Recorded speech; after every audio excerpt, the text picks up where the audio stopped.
Welcome to Season 1, Episode 6 of the New Media Lab. I am Rob Southgate. Joining me today is Dahne. Dahne is a podcaster for the Southgate Media Group. She is also a blogger and Twitter guru, is what I like to call her. Dahne is just fantastic, and this interview went places I did not expect. It is so much fun and so informative. I'm not going to hold you up. Let's get into it. Enjoy it, everybody. Here's Dahne. Well, welcome to the New Media Lab, Dahne. Thank you so much for joining us. It's such a pleasure to have you here. Well, thanks so much for asking me. I'm glad to be here. It's always fun to be talking about social media and blogging and podcasting and all that other fun stuff. Yeah, we kind of focus on podcasting because that's kind of the root of our company, but this is all about new media. So we're going to talk social media. We're going to talk podcasting, blogging.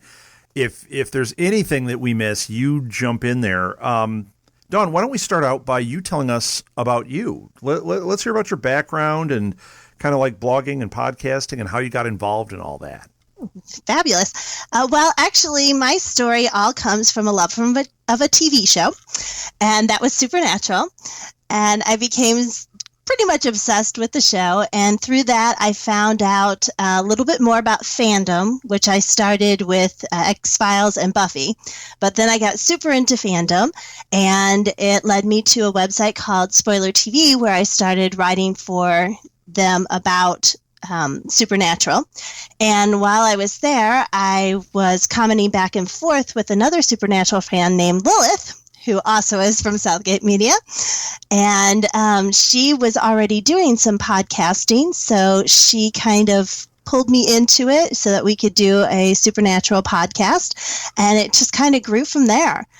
Same thing with blogging. I started blogging because of Spoiler TV, because that's what they used. And basically all of the things I know about social media came from my love of Supernatural and trying to contact the fandom and, really get deep into the show. Interesting. So when you started blogging, I want to go back to one thing you said. When you started blogging for Spoiler TV, were you already writing, or was it just kind of a natural progression? You just went like, you know what, I'm just going to start writing for this. Well, I actually started as a writer. I was big into my high school newspaper. I went to school for journalism. Didn't end up graduating for journalism, but that's why I went to Mizzou. And so I kind of was a writer and then dropped it as I grew older and as I was getting into my career and everything. And so it was kind of fun to go back to writing, which I had not done for a while. And so I always thought of myself as a writer, but I never really practiced as one. Sure. Yeah. So it was kind of fun to be able to go back to my journalism roots and, take some of the things that I learned there. I used to teach journalism as well at middle school level. So it was kind of fun to see how, you don't have to be a news reporter in order to be a writer and to write about the things you're interested in or to have an audience anymore these days. And it used to be that, you had to be hired by somebody special or you had to be involved in publishing. And now anybody can do it. And I think that has just opened up the world a lot to a lot of different opinions, a lot of better discourse. Because the way that I look at something will be totally different as the way of somebody else who blogs. And so you can get a whole lot of variety and opinions there. So with your blogging, this is a question, and this is not as much your history as much as a question about blogging. Mm-hmm. And this is an area that I'm really green at. I'm learning about it. I mean, we have blogs on our site, but we're just figuring it out. When you blog, now, so you're blogging for Spoiler TV, and then we also have a blog of yours on ours. Mm-hmm. Do you blog for yourself, and then these other avenues open up to you? So, like, do you write your blog? Let's say it's, Dahne's Love of Supernatural. We're just going to pick a name out of the hat. And let's say you're writing this blog of your own, and Spoiler TV says, hey, we're interested in having that. Do they then own the blog? Do they then just, put it on their site? How does that work? I can put whatever I write on my site. So it's not like they own my writing. So you have a site on their site? No. Okay. It is their site, and I am technically a correspondent, reporter, recapper. Okay. So, and I write for them, but whatever I write for them, I also post to my own website or to my own blog. And then I also sometimes do things that are solely for my blog and don't go on Spoiler TV because it would be a different focus than what their focus is. Gotcha. Okay. Well, that makes a lot of sense. So for somebody out there that's interested in, we're framing it around TV because that's something, obviously, it was your entry point. But let's say any interest that they decide, hey, I'm going to jump into the fold, I'm going to start blogging about this. You're suggesting go ahead, create your blog, look for those avenues, and you can work with other sites, but you can still maintain your own blog.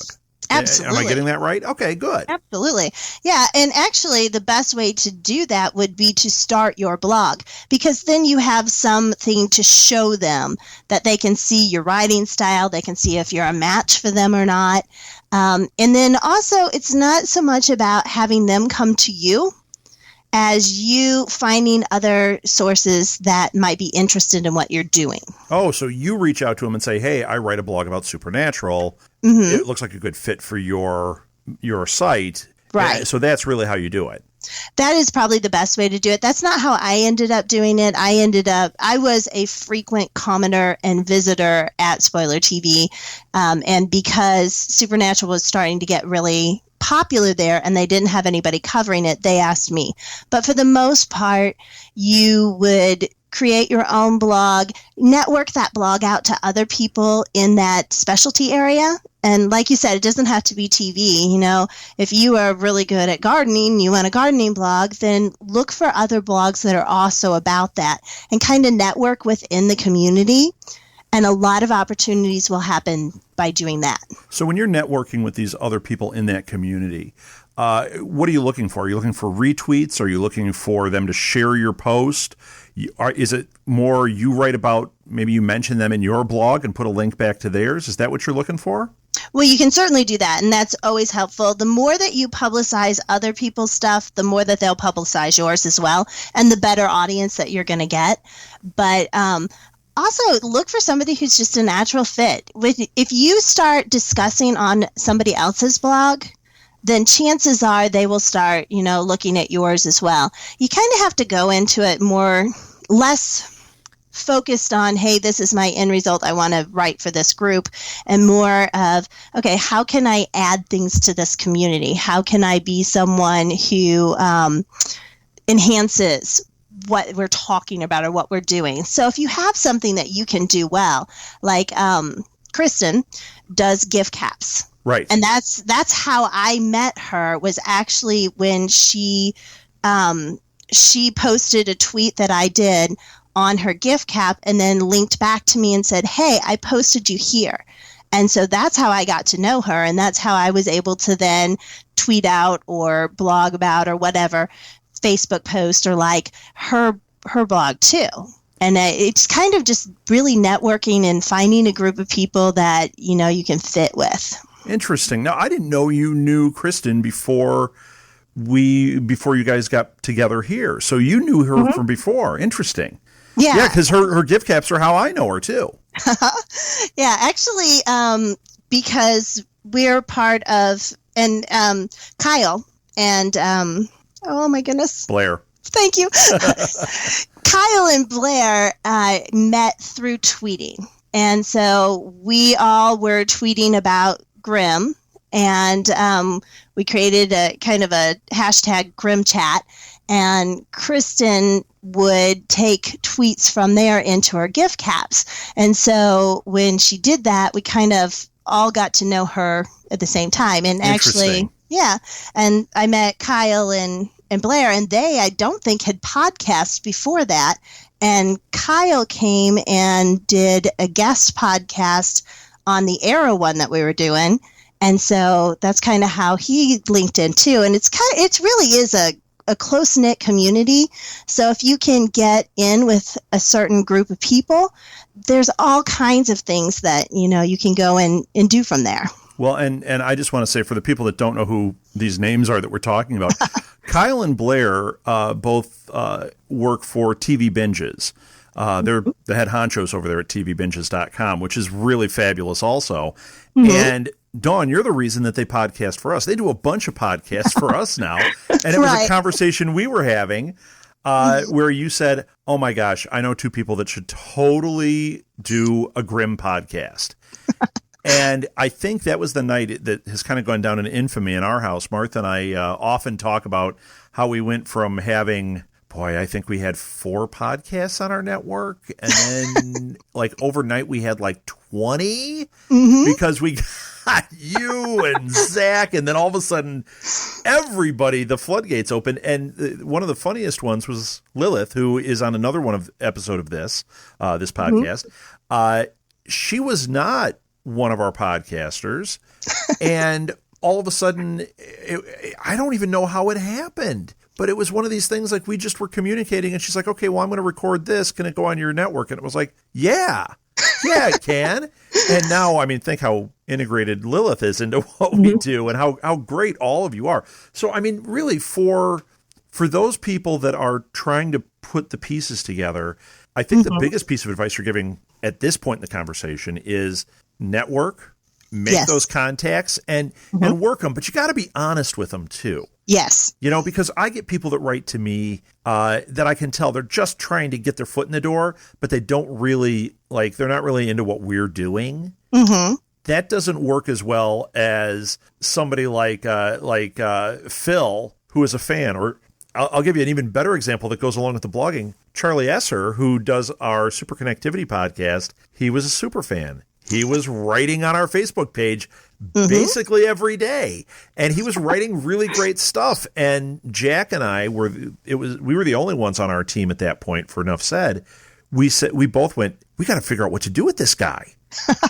And we reached out to him, asked him to blog. He went, oh boy, I don't know, I haven't done that. I'll try.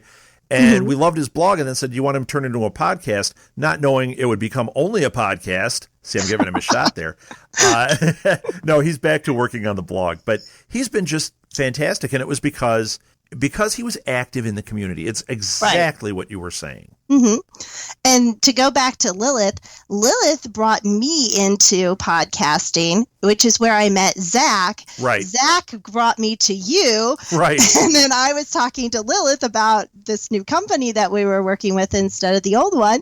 And so, it really is all about doing that. And it's also about being willing to try something you've never done. Right. Because if you're not willing to try it, then you are going to limit yourself a lot. Because I was used to talking to people all the time because I'm a teacher and that's my job. But I knew nothing about, talking through a headset. I mean, the first time I had ever Skyped was when Lilith asked me to come and work on this podcast. Right. So you have to be kind of fearless. You have to realize that also it's not going to be perfect the first time, and that you're learning and you're growing, and you need to give yourself some leeway in that. But then to keep learning and to keep growing and to keep taking chances, because those opportunities that will link you to other things may come through things that you're not quite comfortable with at this time. That's a great way to put it. We've experienced that ourselves here. I mean, it was us sitting on a couch with a recorder saying, boy, in 3 years, we'd like to have 5 shows in our network. And what was it, like 3 months? And that's when the night of infamy happened. It's taking those risks is vital, and not being afraid. And you know what? That first night, I didn't know how to get the recording we did on the MP3 recorder into the computer, let alone get it on iTunes. It's all a learning curve. You just figure it out. You ask questions, you make friends. That's what you do. And you take advantage of the people who are in this community, this network that you're getting into, because a lot of them will be able to answer your questions or at least get you started. For instance, I want to learn how to make gift caps. The absolute best person as a resource for me I know is somebody Kristen. Who's awesome at it. Yeah, it's Kristen. And so after we got done recording our podcast for the 100, I asked her, I was like, well, at some point, can we just kind of talk and you can walk me through how to do this? Because when I go into I do a lot of recapping, and I'm recapping Teen Wolf right now. And so a lot of times the gifts that I want are not available. So I want to learn how to create them so that they can enhance my blog, my reputation as a recapper. So, using those other resources is fantastic too. And a lot of times there are things that I just absolutely have no idea about. And I go to Lilith and I'm like, Lilith, need help here. Yeah. She's my technology guru. So, okay, we're going to shift gears here because you've kind of started us down another path that I want to explore here. When you're doing the screen caps, when you're doing the gift caps, I should say, and you're doing your blogging, all these things are part of a brew. All of it is ways to draw. You want to draw listeners to your podcast. You want to draw readers to your blog, right? Right. What advice would you give? Let's really shift gears. What would you say is the best way to socially pull that in? What is the best social media platform to do that? Well, I am super, super biased because I don't like Facebook. And I really believe in Twitter. Twitter is I believe, the fastest growing social media around. I think it's now surpassed Facebook. And the best thing about Twitter is that you can instantly connect with other people who are talking about the same thing. So all I have to do is put hashtag and whatever I want to talk about into the search, and it will pull up everybody who's hashtagging the same thing. Sure. So it's super easy to create a network through Twitter, especially because it's also very brief. So it doesn't take up, you're not in these big, long conversations. And if you want to get into a big, long conversation, then once you're talking back and forth, you can go to another medium for that. Sure. So now, when you're composing a tweet, when you're trying to promote, let's talk about your blog. You're trying to promote your blog, okay? A new one has come out, and you want people to know it's there. What's your strategy for getting that out there? One thing is, do you put artwork on it? The other thing is, what's kind of the tweeting strategy? I put artwork on it only when the artwork is important. But many people do connect, with an image or something like that. And if you're tweeting to get better results as far as retweets and mentions, then putting a graphic with it is always helpful. For me, I immediately, as soon as I post, I immediately tweet it out. I put it on Facebook and I put it on Google+. So that's the first thing. And then if it's something that I think that people are going to want later as well, then I can schedule a tweet through tweet feed or Twitter feed. And then I can also then kind of do, hey, in case you missed this kind of thing. I don't do that very often because people sometimes get irritated when you keep reminding them of your stuff. Okay. Because if you say, in case you missed this 3 times in a row, people are going to be like, yeah, now I want to miss this. Okay. Well, you know what? That brings up an interesting one because we've talked about strategy on here for things that have multi-subjects. Your cup, I can't think what you call it, your TV cup? Character cup. Mm-hmm. Yes, has multiple subjects in one blog. Mm-hmm. So when you tweet that out, how many tweets do you do? And do you do a hashtag for each thing? Yes. Okay, so how do you go about that? All right. The Character Cup is a big competition every July where we try to figure out who the favorite character is. And I hashtag every single show that is involved in it. And that sometimes will take me 4 or 5 tweets in order to do it. I always put the subject. So I always have, like this year it was 2015 Character Cup. And then I always say featuring or with or vote for. And then I hashtag everybody. And you don't worry about how many it takes. It's just. No, I don't. Interesting. And do you ever do anything where you go directly to the company? So like you do at CW Arrow or anything like that? I have done that before, and I've had some success with that. But in all honesty, the best way that I've gotten to have the companies like networks or showrunners or writers or actors to tweet back or have a conversation with is when I live tweet a show. Yes. Because a lot of them are also live tweeting, and like Adam Goldberg of the Goldbergs, almost every time I live tweeted, he responded in some way in the first year. Now, in the second year, it's super popular now, and now it's got a whole lot more people. But especially if you've got those shows that are maybe struggling in ratings or maybe aren't as buzzed as everything else, they will respond a lot. Now, do you hashtag or the character, the actor, or do you use their Twitter handle? Or is it just you're just putting it out there and using the hashtag from the show and they're seeing it and responding? For me, I usually just put the hashtag from the show and they respond simply because I am live tweeting. I have a live tweet audience that I work with. If you start live tweeting a show, you will notice other people who are live tweeting too. And then you have that conversation going back and forth. That's how I met Kyle and Blair, because of Grim Chat. We were all talking about, we were all snarking about Grimm. And then, right. And then we all really snarked about Dracula, and it kind of became kind of a club within a club. So, but usually for me, because I'm tweeting so much during a live tweet, I only put the hashtag. But there are a lot of people who have certain people that they want to address at least in there. A lot of times people will always put the main account, and that will work for some things. But if you're really looking to build an audience, they're not really your audience. Right, because that's just the company. Right. I was having this conversation with Lilith, and she was saying that she had been an intern, and she said the intern is the one who's seeing that, and they don't really care. Right. So they may do something with it. It may just disappear. Mm-hmm. So interesting. That was something that I've heard a lot of. You read the books and you listen to people talk about it, and that's something that's come up a lot, and I'm getting a very contrary opinion from every single person I'm talking to. Well, their job is to favorite as many as they can and tweet out as much as they can, because they want people to feel connected to the show, and they want people to feel like they're special in a way.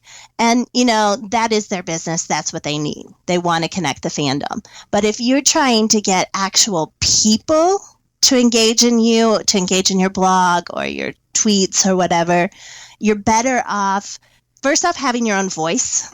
Because if you're like, I tend to be snarky. Okay. And sometimes overcritical.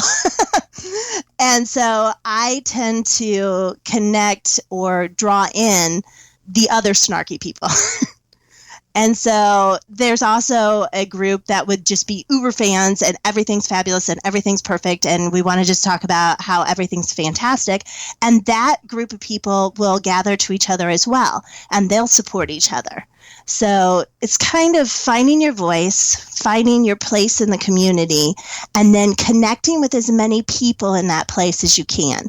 So like if I'm live tweeting, I make it a point that anybody who responds to me either gets favorited or I respond back to them. And then when they start following me, they start valuing what I have to say, and then they come to my blog.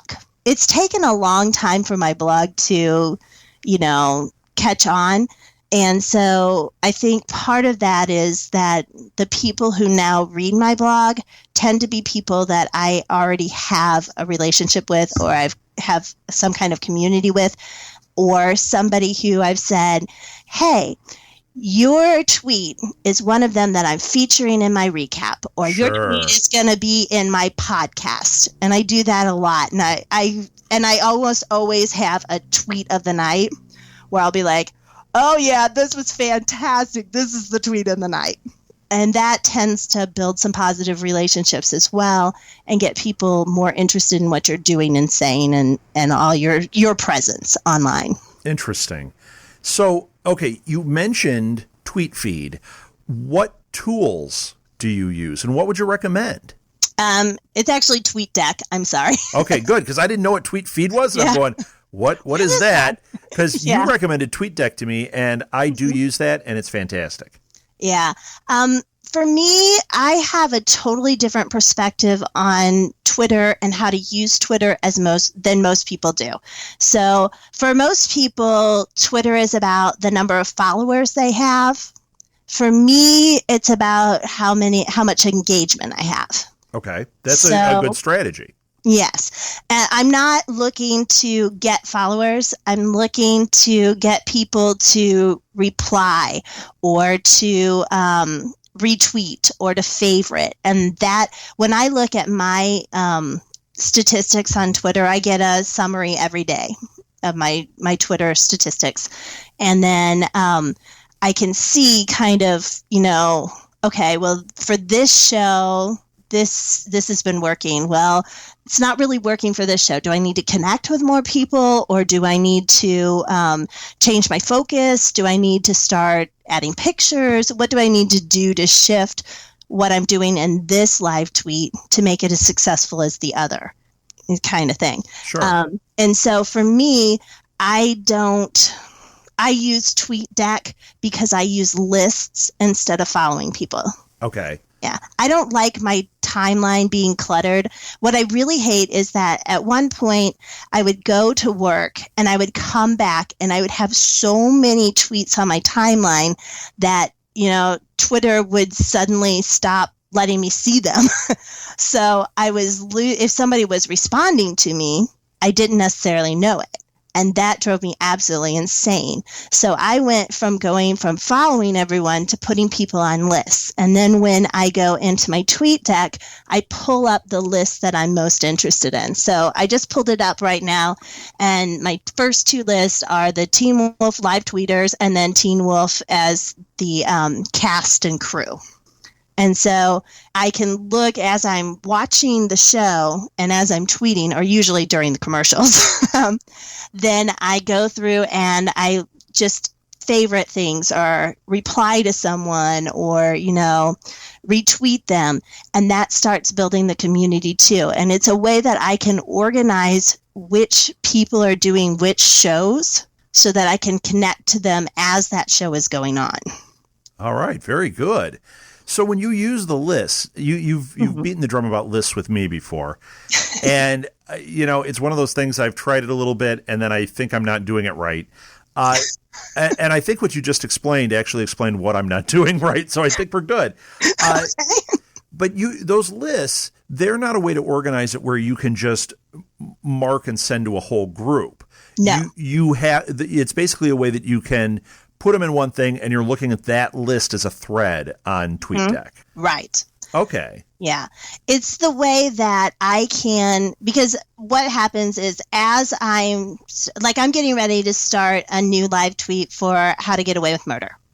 So the very first thing that I'm going to do on that first episode is I'm going to create a hashtag for How to Get Away with Murder, and I'm going to put that on my TweetDeck. And then as I'm watching, as I see people who are responding in a similar way or someone who I think that will connect well, then I'm going to either favorite their tweet or I'm going to retweet of it. I'm going to reply.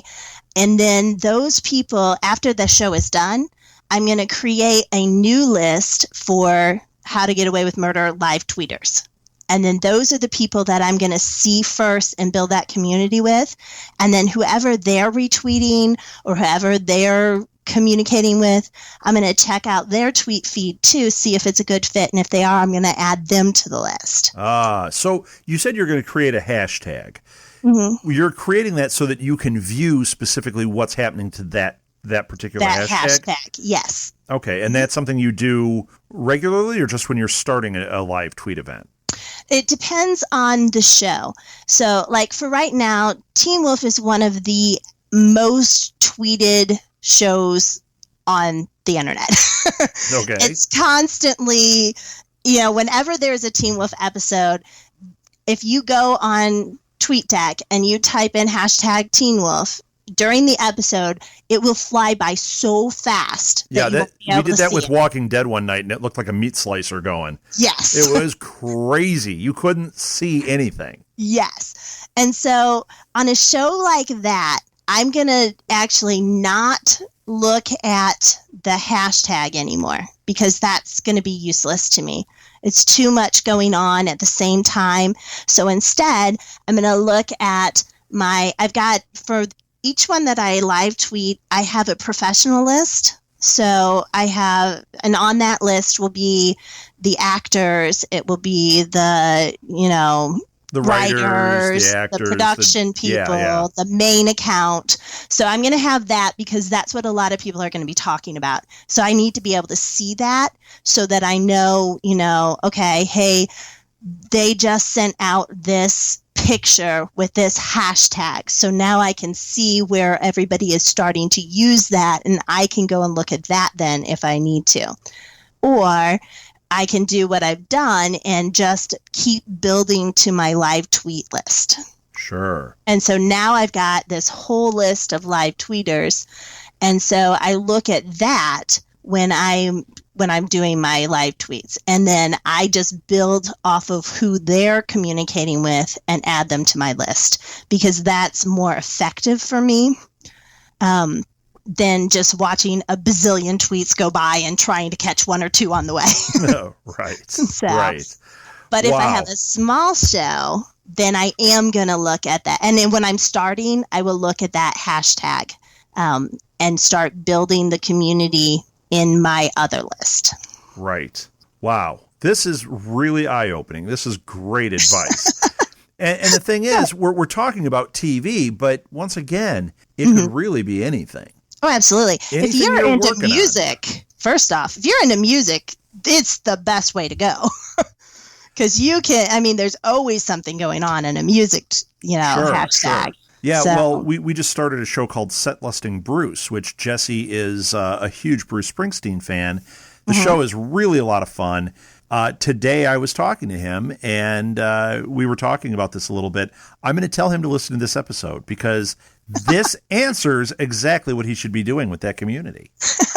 And he's pretty involved in the community as it is, but this will really tip it over. So yeah, and chances are if you're excited about something, you've already been online to talk about it, and you've already got someplace to start.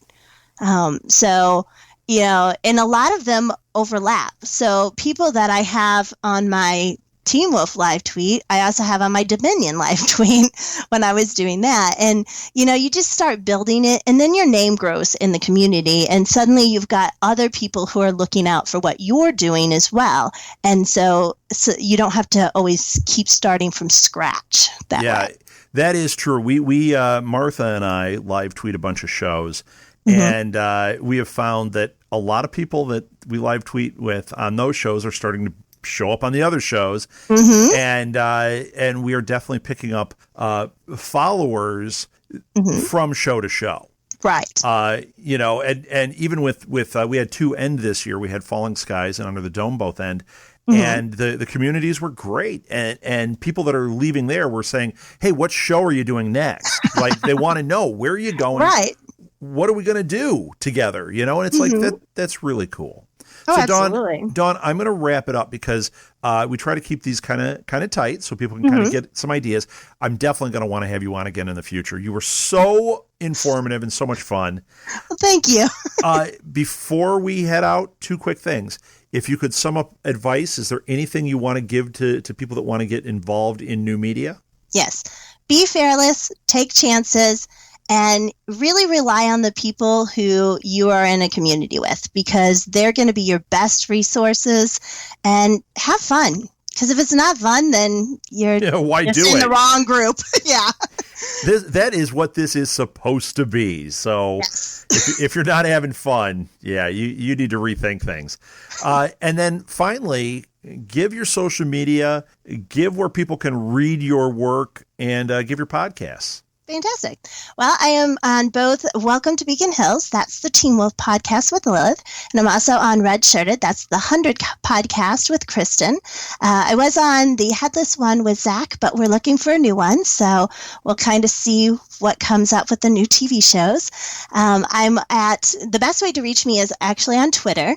And I'm at Dahne1, that's Dahne1. You can find me on my blog at dahne1.blogspot.com. You can find me on spoilertv.com. You can find me at southgatemediagroup.com. Basically, you can find me in a lot of different places except Facebook. Yeah, no kidding.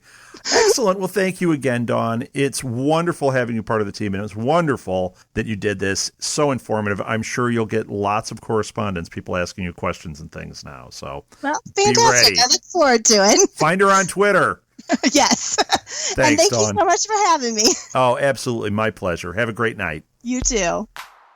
I cannot believe how much information I took down from this episode. I hope you found it as informative as I did. If you have questions for Dahne or for me, please write me at southgatemediagroup@gmail.com. You can also follow me on Twitter at rsouthgate. You can follow our network on Twitter at SMGpods. And you can find all the past episodes of this and all of my podcasts, all of Dahne's podcasts, her blog, at our website, which is www.southgatemediagroup.com. Please rate us and review us on iTunes or Stitcher or any place else you get your podcasts. It really helps other people find the show, and it helps tell me what direction you want the show to go. We have some exciting things coming up in the next few weeks. I can't wait to share them, but I'm not going to yet. Until next time, keep creating.